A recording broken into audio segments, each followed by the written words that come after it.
research.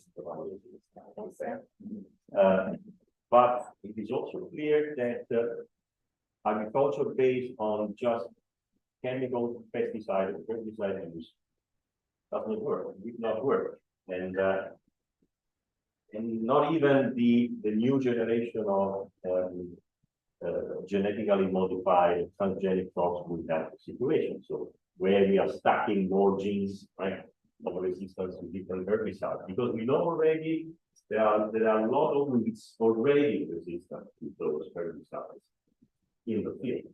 So it's not that if you have your field full of glyphosate-resistant weeds, you can use another type of transgenic crop which also is resistant to UPOD or another herbicide, and this will solve the problem. It will not solve the problem, because you will end up as sooner as you imagine in the same problem, and you may even worsen the cases of multiple quite often. So this is not an option, which does not mean that you should immediately or totally get rid of the uses of the herbicide. But you need, from the beginning, start to consider to integrate herbicide use with other methods. The first obvious option, I would say, it should be a must, is crop rotation. Monoculture and continuous cropping is just the best help that you can give to weeds. If you start diversifying crop rotation, and of course, this has a lot to do with the economic context as well. I mean, continuous soybean is big business, right? There are other crops which can be economically rewarded for farmers, so they would be convinced to start with some other crops. Best if you can find a winter crop rotated with soybean, because then you automatically introduce a series of disturbances to weeds, even by the fact that the season is different, type of individual cropping practices are different, and every one of them will have a different effect on the weeds, so that you interrupt the selection process towards herbicide resistant weeds. You create a community which is more diverse, and this will help protect your crop and maintain yield. I'm going to talk about this. If you're still around tomorrow, come and let me know. I will talk about this specifically tomorrow. Demonstrate that it is an advantage to have a field with more weed species. At a lower understanding, of course. But and it is something against the classical mindset of farmers, I understand. So it entails a mental shift, right? So there is no point in having a clean field, right? It doesn't have. A clean field is just perfect situation for the strongest weeds to come over and take the place of the weeds that you have thought you have. So it's not an easy track, but it could be taken, it should be taken on a step-by-step situation. But it's important to have the collaboration with the farmers, researchers, and technicians. They all have to understand that this is important, that's the road to follow.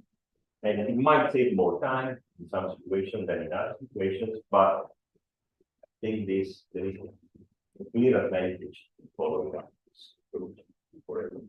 I don't know if that answered your question or... Bueno, gracias, Pablo. Vamos ahora a seguir entonces con la presentación del doctor Diego Batlas. Perdón por el delay. Bueno, escuchamos. Sí, ahí con eso.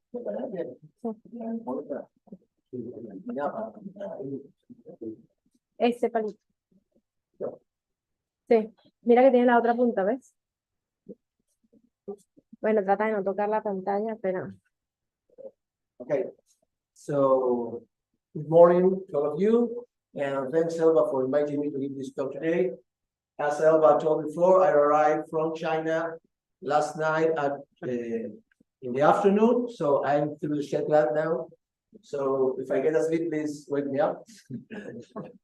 I hope I can finish the talk. And so today I'm going to present the talk. The topic is predicting the risk of immersions in the field, and in this talk there are many people involved, like Roberto mentioned, Leo Ferraro is there. And so in order to begin, this works. I'm gonna divide the talk in three parts. In the first part, I'm going to show what is the utility of predicting the emergence of fluids in the field. And then in the second part, I'm going to present a framework for understanding how simple immersion patterns are regulated by the environment. And the final part, I'm going to show how this framework can be used to develop a simulation model in order to predict the risk of fluid immersions in the field. So,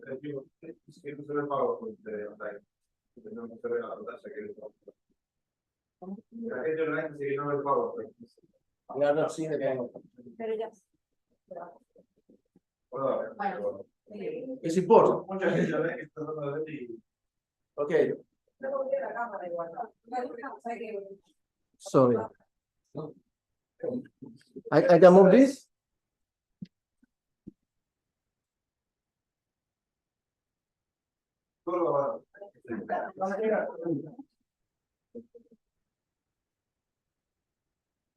So maybe now it's working. I don't know if it's clear. Okay, wait till people know. Come on. So I'm going to begin with the first part. And what is the utility predicting the emergence of fluids in the field? Regarding this, we can say that the success of good control methods depends largely on the possibility of reaching the greatest numbers of fluids in the seedling state, because in that stage, plants are more vulnerable to control practices. We all know that if plants are small, they are more easier to control. So, for example, here we have two pictures of two very important weeds, not only in Argentina, but also in many agricultural systems of the world, as spore weeds, Coniza, and pigweed, Amaranthus. We have different types of Amaranthus, but these are two very important weeds. And in this picture, we can see the optimal size of the weeds in order to apply a post-immersion sprinkler. So we can clearly see that in order to be efficient with the control of weeds have to be very small, probably 1 week after immersion.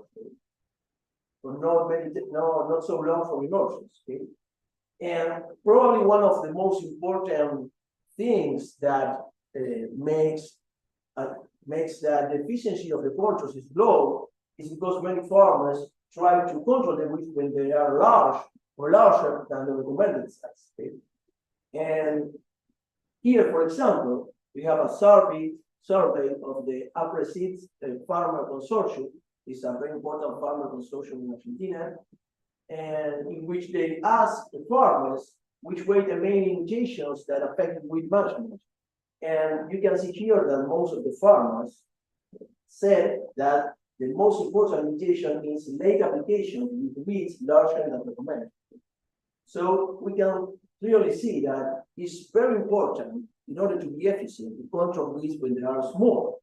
And based on that, we can say that predicting the moment when weeds merge is useful for the signal more effective control practices, because we can control weeds in the moment when the control will be more efficient. And I'm going to show this in this slide. Okay, and so if we are able to predict when a pore of weeds is going to merge and when the emergence ends, for example, we will be able to know when we should apply, what will be the optimal moment of the application of a post-emergence control in order to affect most of the weed population, a higher fraction of the weed population in the seedling state. But also when and how long it should last a pre-emergence control in order to affect a higher fraction of the population when they are emerging. So if we are able to predict emergence, we can optimize the moment of the application of control practices and shown here. Also, we should be able to increase the environmental efficiency of control because we will be able to control with lower doses of herbicides, and also we should apply lower, less applications, less times of application. Okay? And this is covered by. It's also, if we can predict with immersions, this can be used also to schedule the monitor of weeds in the field was. So if we have some system of alarm when weeds are going to emerge in the field, we can go to those plots in order to search for the weeds and to control them when the controls are more efficient. Okay, so now that we know what is the utility of predicting with immersions, we can ask ourselves what processes do we need to know to predict the immersion of weeds in the field. And probably you are looking at this picture, you are thinking about germination. And you're right, one of the processes we need to know is germination. And as you may know, germination is basically regulated by two factors, temperature and water. And the response of germination to these factors can be predicted basically in threshold values, two threshold values, minimum temperature or base temperature that probably all of you know how it can be used to predict with immersions, and a minimum soil water content. So if soil temperature is above that base temperature and soil water content is above that minimum soil water content, we can predict that seeds are able to emerge or to germinate. But one question is if that is enough in order to predict the emergence of weeds in the field. And unfortunately, this is not enough. Basically, because seeds of many important crop weed species present dormancy. Probably you or many of you know what dormancy is about, but it's a block in the completion of germination of a bearded seed and the favorable conditions for germination. So basically, the seeds are going to germinate and emerge. This germination block have to be loose. Okay, so dormancy have to be loose, or the dormancy level of the seed have to decrease. And why it's important to take into account dormancy if you want to predict the immersion of weeds in the field? Basically, because the timing and extent of seedling immersions is related to the dormancy state of the seed bank. So for seeds that present dormancy, taking into account changes in seed bank dormancy level is essential if we want to predict seedling immersion patterns in the field. And at this point, it's important to know that dormancy is not an all or nothing phenomenon. So you don't have just dormant seeds or non-dormant seeds. So that seeds in the field, in the seed bank, can present different dormancy levels. Okay? So you can have dormant seeds or very low dormant seeds, and between these two states, you can have a wide variation of different dormancy levels.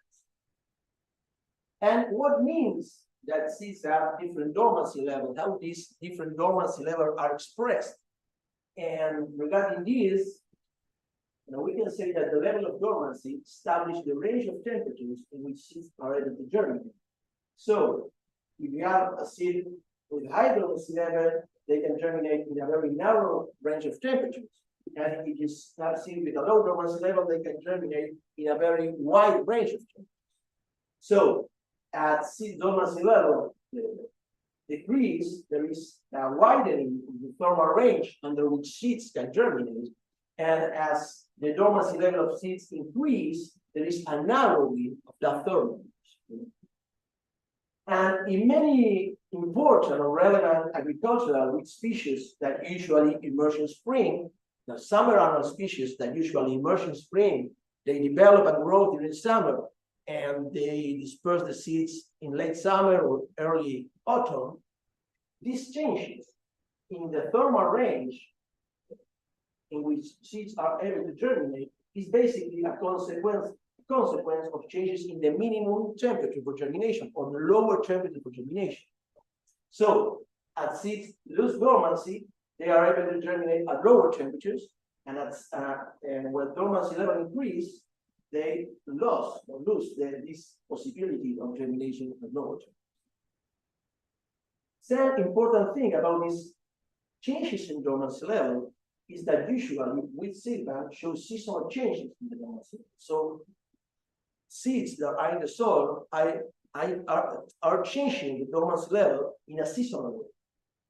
And I'm going to show that this in this slide, like it used to be with the animation, so it's not easy to follow, and I will try to do my best.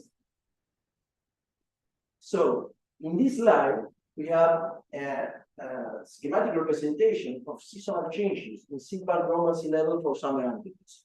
In which that commercial spring, the growth and develop during the summer and disperse seeds in late summer or early autumn.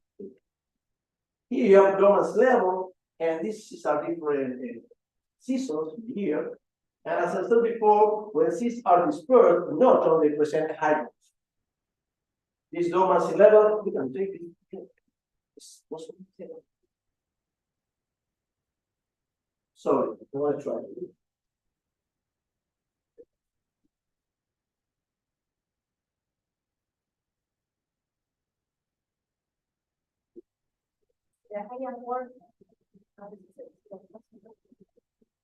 I could stop share.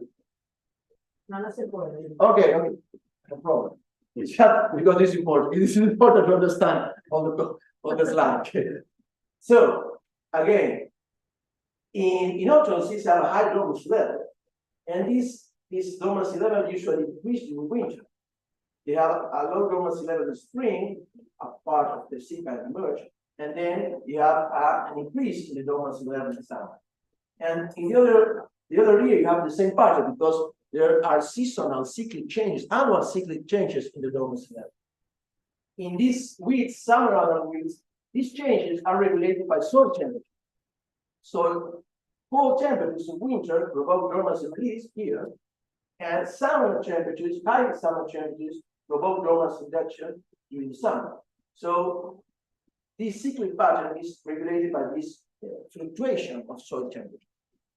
So, as I said before, these changes in dormancy level are related to changes in the thermal range in which seeds can germinate. This thermal range is limited by two temperatures. The higher limit temperature that in summer annual species doesn't change with changes in dormancy level, and the lower limit temperature, that is the limit temperature that change according to seed's dormancy level. So how the seed bank works, how it is regulated by soil temperature. In winter, low temperatures provoke dormancy release. This is related to a widening of the thermal range due to a decrease of this lower limit temperature. Then, during summer, dormancy, high temperatures provoke dormancy induction, and this provoke a narrowing in the thermal range as a consequence of an increase in the lower limit temperature. So, when weeds emerge in the field, basically, the soil temperature overlap the thermal range under which seeds can germinate. And this usually happens in the spring, when rising temperatures suppress the lower limit temperature. And when immersion ends, well, when the soil temperature, because of dormancy induction, goes out of the. So, in this way, dormancy, or the timing of immersion, is regulated by soil temperature through regulation of the dormancy cycles and these changes in the range of temperatures under which seeds are able to germinate. So, if we are looking at this picture, we can clearly guess that if we are able to establish a relationship between temperature and how this limit change, and we know soil temperature, where we are going to be able to predict when soil temperature is within the thermal range and predict emergence in the field. And the model I'm going to show now is basically based in this model.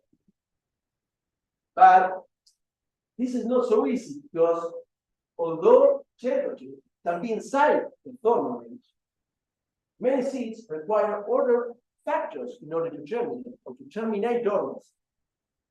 This factor removes the last impediment for germination, and the most important factors that stimulate germination or terminate dormancy are light and alternating.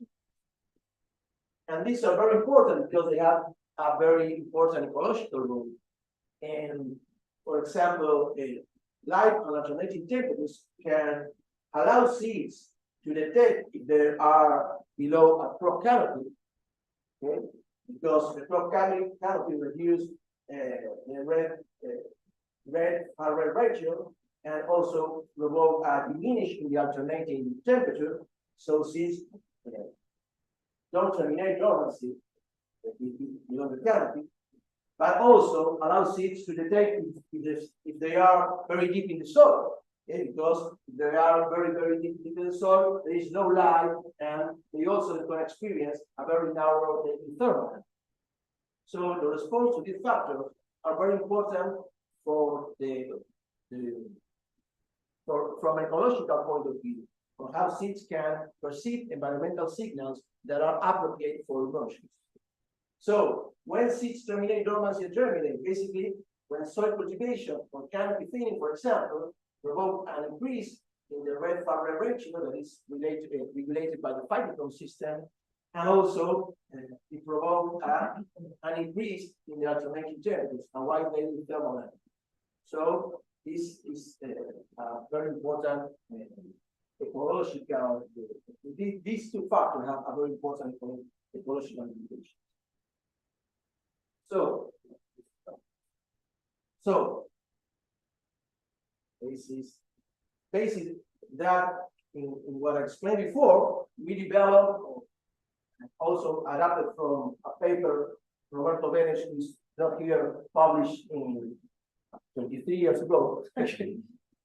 We developed a conceptual model for seed bank dormancy regulation by environmental factors in some areas. Where we have a seed bank dormancy regulation zone. This is what I showed you before. A soil temperature control the dormancy level of the seeds through a widening of the thermal range due to low temperatures and a narrowing of the thermal range due to high temperatures.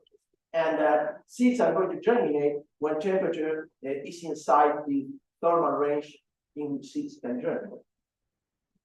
And then we have a dormancy termination zone. So once a soil temperature is within the thermal range, many weeds require alternating temperatures and light germination.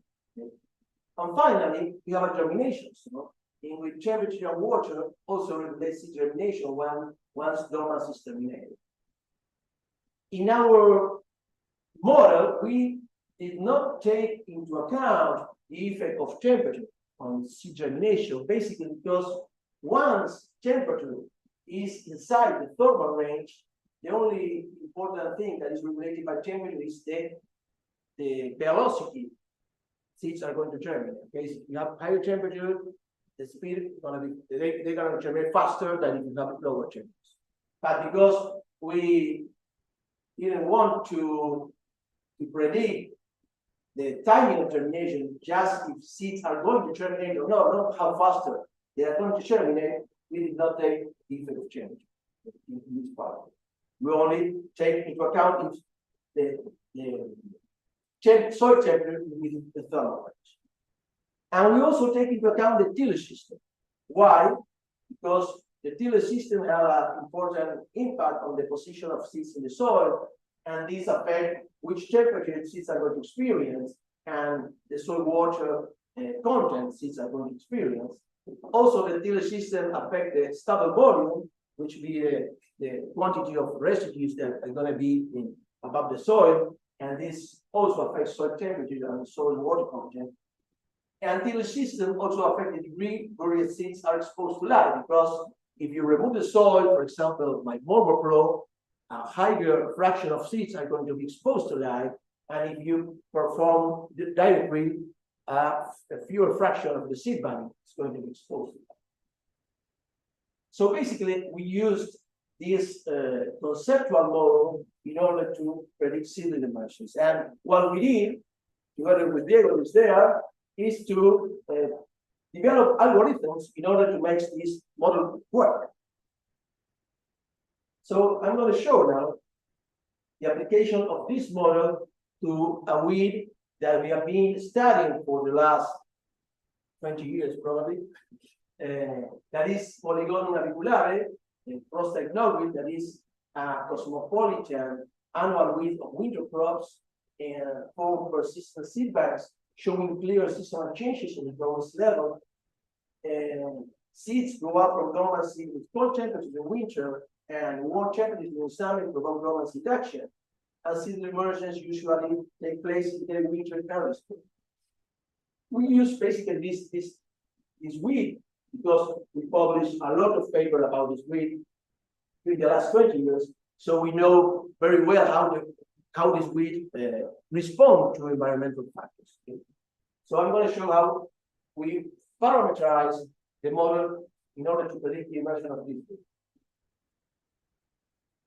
So the first things we did is that we simulate how this thermal range widens with dormancy release and gets narrower with dormancy induction through changes in the lower limit temperature.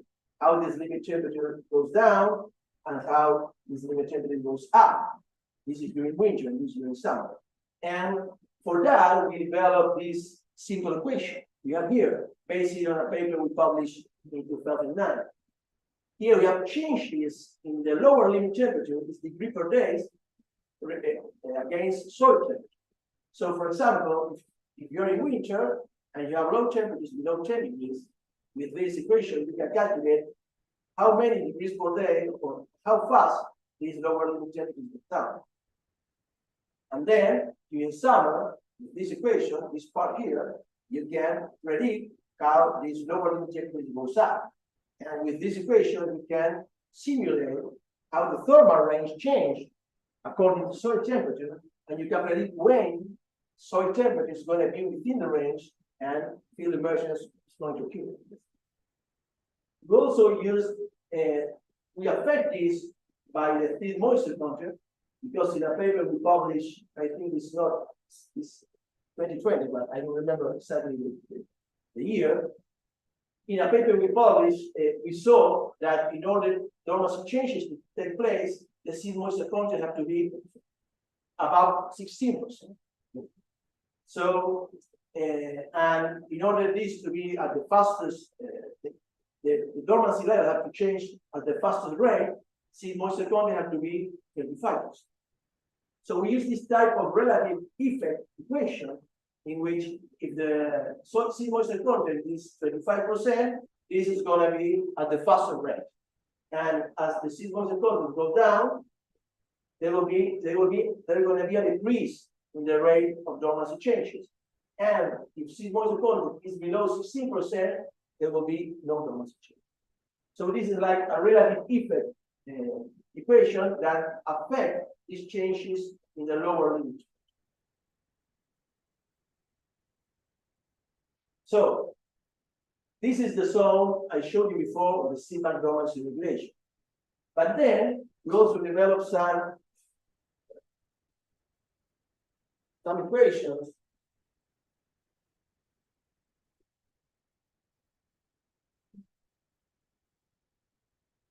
for the effect of soil thermal amplitude. Here are also relative effect against soil thermal amplitude. So in the thermal amplitude is 15%, in 15 degrees, sorry, we consider that all seeds are going to be stimulated by the emerging temperatures. But if it's, for example, just 5 degrees, we consider that just 60% of the seeds are going to be stimulated by the emerging. Then we associated the possibility of seeds being stimulated by light to the tillage system. So if we are using multiple flow, we consider that the high fraction of the seed bank is going to be exposed to light. So we give a value of 1. And if you make direct green, for example, a lower fraction of the seed bank is going to be exposed to light, so we give a value of 0.09. So the possibility of stimulation by light in the model is related to the tillage system.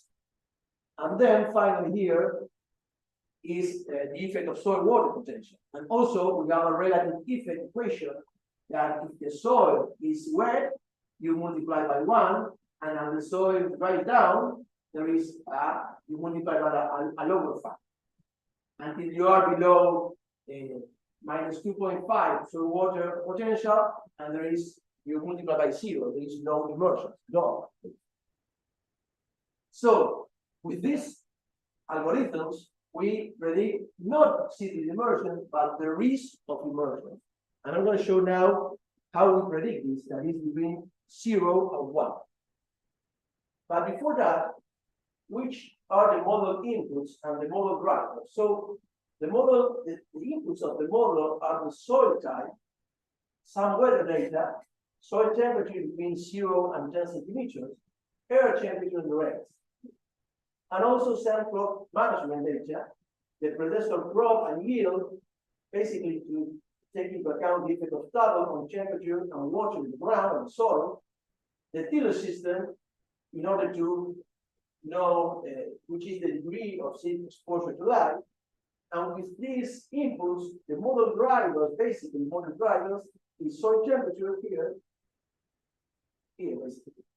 Soil water potential here. In the model have an internal routine that we use soil type and rains in order to predict soil water potential. Seed moisture content here, daily soil thermal amplitude, and degree of light exposure of seeds that is related to the fields. So basically, this is how the model is.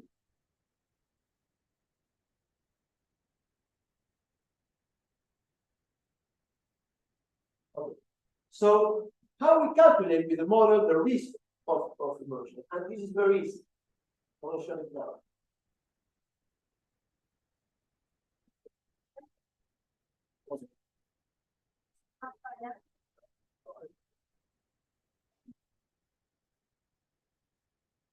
Okay. So this is very easy.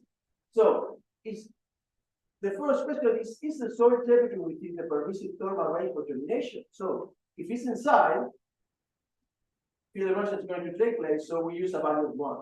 If soil temperature is outside the thermal range for germination, we put a value of 0, so there will be no immersion. Then, which is the degree of exposure of seed to light? Well, if the system is under model plot, we use a value of 1. And if it's, for example, under the diagram, we use a value of 0.09. What is the effect of soil thermal amplitude? Or if the soil thermal amplitude is 15 degrees, we can use a value of 1.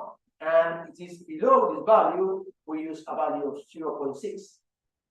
Then we multiply by the soil water potential. So if the soil is wet, we use a value of 1. And if the soil is below minus 2.5 degrees, we use a value of 0. And then you got a lot of values between this 1 point here at the soil right down and 0 value here. Okay, so basically, we multiply all the factors. So if all the factors are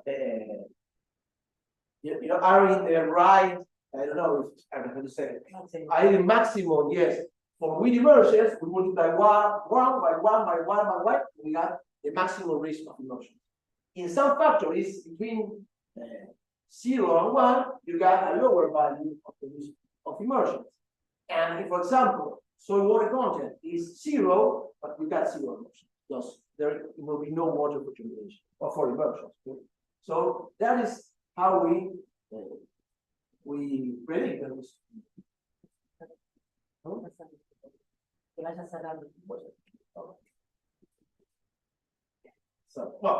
So this model is in the website, and the users have to put the wind, the location, the tiller system, the predecessor crop, the crop yield. Okay, and what made the model is that with the location, we got the soil type here.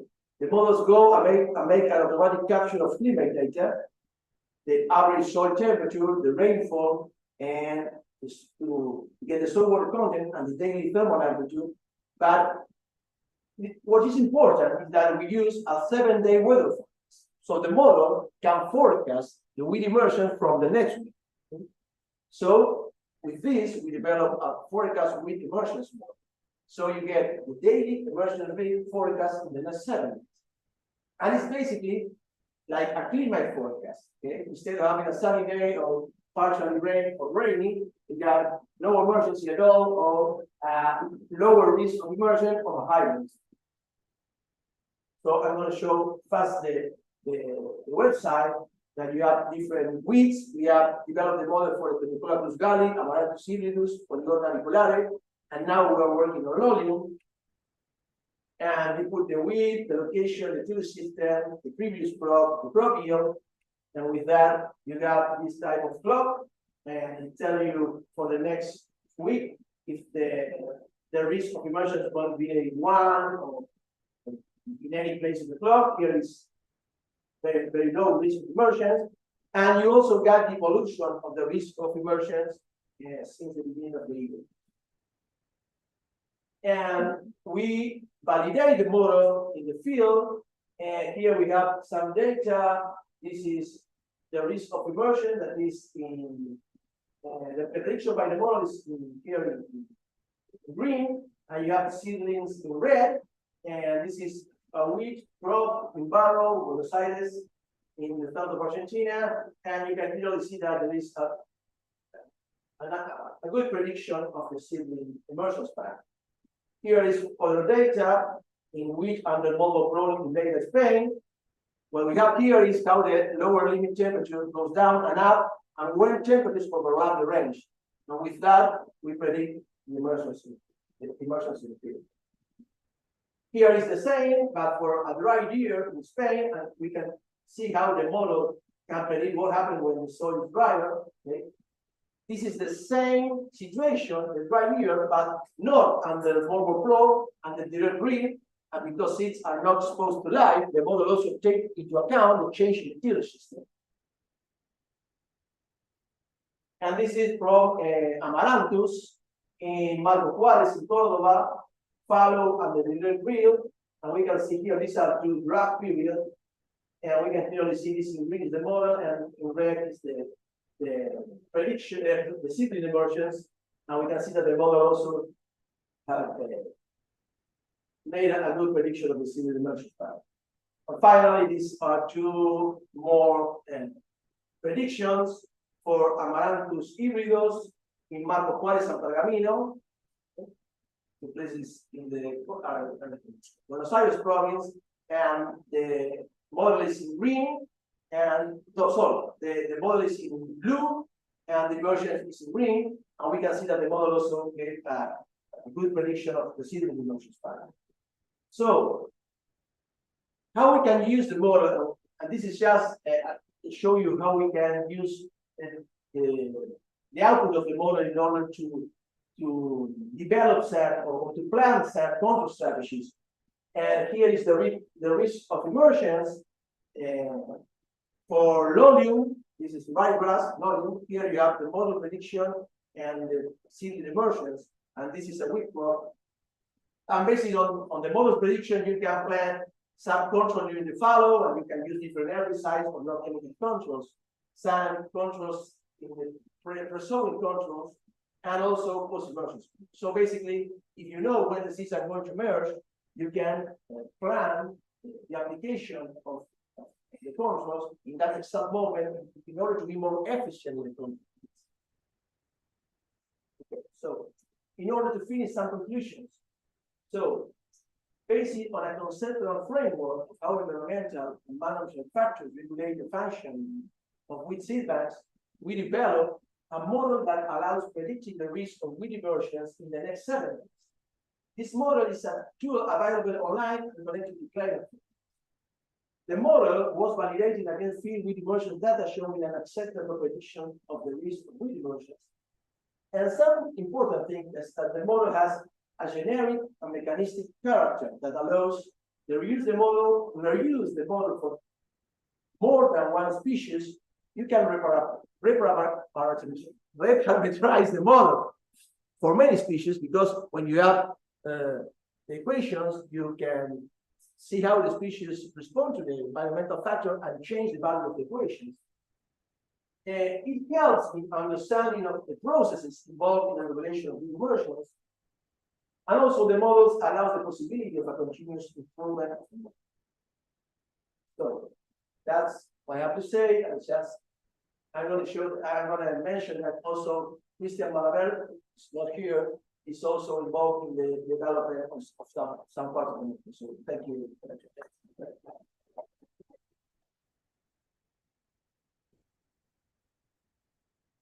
vamos a dar un espacio para una pregunta mientras preparamos el posible. No sé si alguno quiere hacer algún comentario o alguna pregunta. Julián, presentate por favor aquí, porque no se conoce. Puedes hablar en español. Sí. Julián Oliva, soy ingeniero agrónomo, y trabajo en la Universidad de Córdoba y soy asesor privado también. Te contar un poco qué hace con Córdoba. Mi pregunta era muy simple, por lo que está muy bueno lo que nos contaste. Y un dato que por ahí nosotros todavía no tenemos muy claro en el campo, seguramente está. ¿Cuánto del banco de semillas, digamos, de lo que nace un año, cuánto corresponde a las semillas del año anterior? ¿Y qué diferencia, qué hay diferencias claras, digamos, que Sí, hay diferencias muy claras. O sea, las especies que tienen bancos, en inglés, ¿no?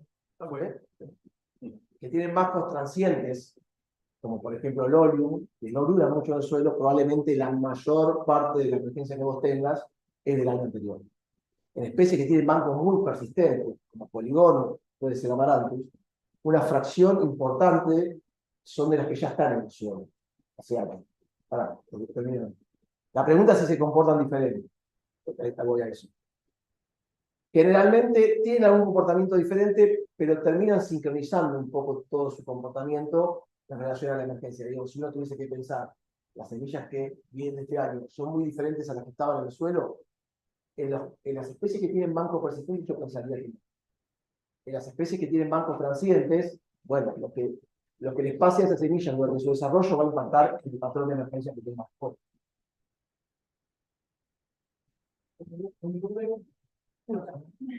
Número que tienen. de los que vos en el campo? La primera cohorte de Amaranto y cohorte en el campo. ¿Qué porcentaje corresponde a lo que se pagó el año anterior? Bueno, acá voy a hacer. Como dicen los americanos, just the guess. Tiene un número así. Sí, yo pensaría que es mayor la proporción, digamos, mayor la proporción de lo que viene del año anterior que lo que hay en el suelo, que emerge en ese año en particular. Si me das un número, no. No, la pregunta es, de lo que yo veo en el suelo, Sí, eso. ¿sí? De lo que yo veo que nació, por ejemplo, tengo 100 plantas que nacieron. Esas 100 plantas, ¿cuántas corresponden a las semillas producidas en la campaña anterior? Bueno, a ver, voy a decir algo que sí, casi numerología, digamos, pero yo, si tuviese que decir un número, te diría que un 70% es de lo que viene del año anterior. Y lo que viene del banco es un 30%. Vuelvo a repetir. Te lo digo para decir un número que es lo que yo tengo en la cabeza por el funcionamiento. Pero no sé si. ¿Por qué te lo pregunto? Porque el otro día hablando con Víctor Poletti, que es un brasileño, que trabaja en Maleza, digamos, tiene un valor del 90% de lo que nacía, correspondía a lo que había quitado de anterior. A mí me pareció muy alto, la reunión de especialidad, y no encontraba datos, y bueno, estaba. Y bueno, yo te tiré un 70.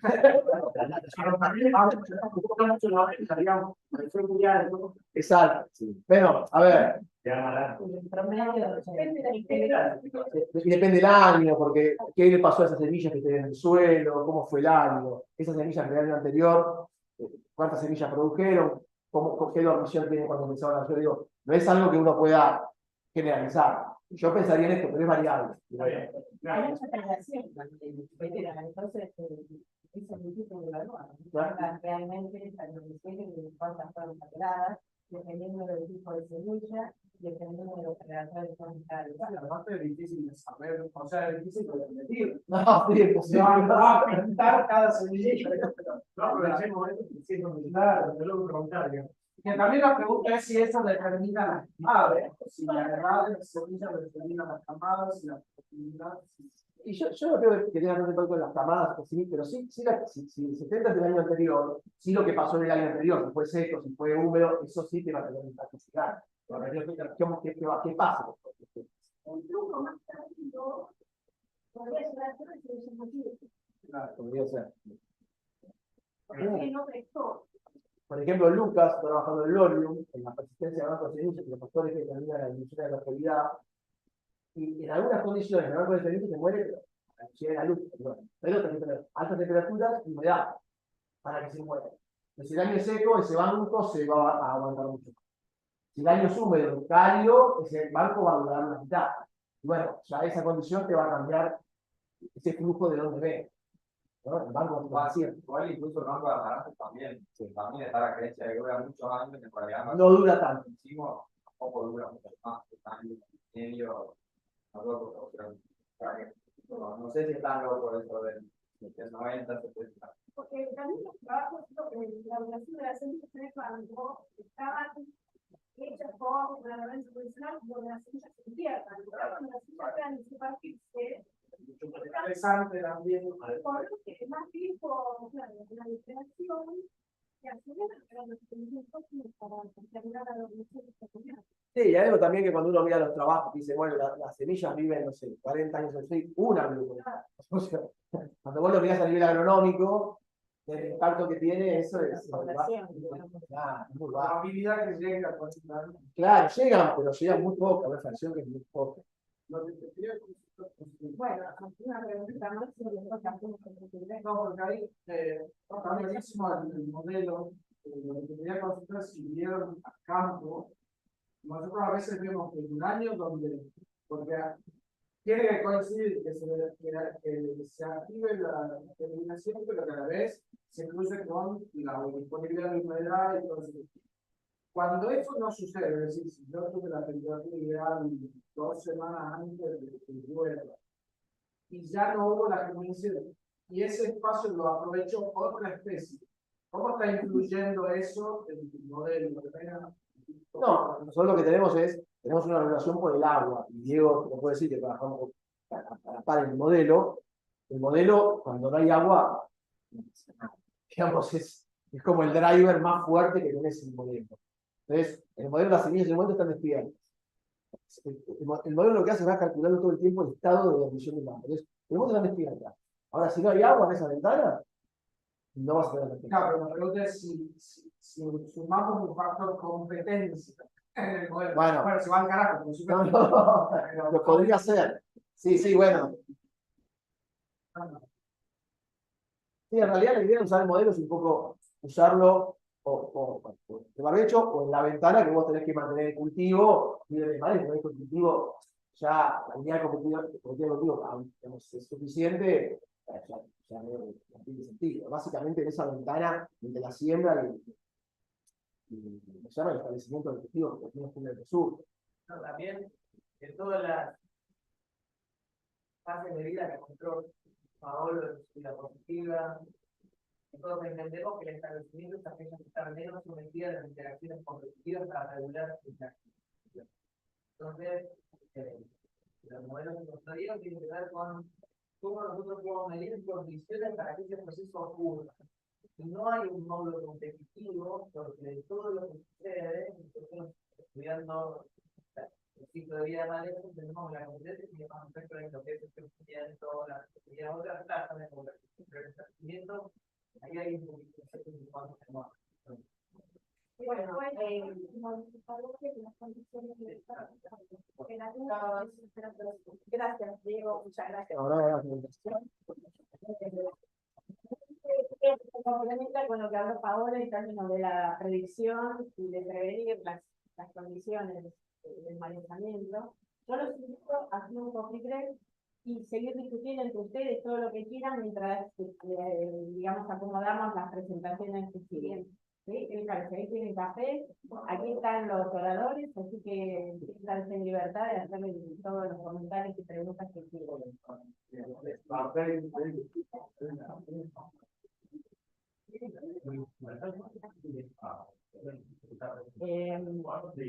Rodrigo, vos tenés por la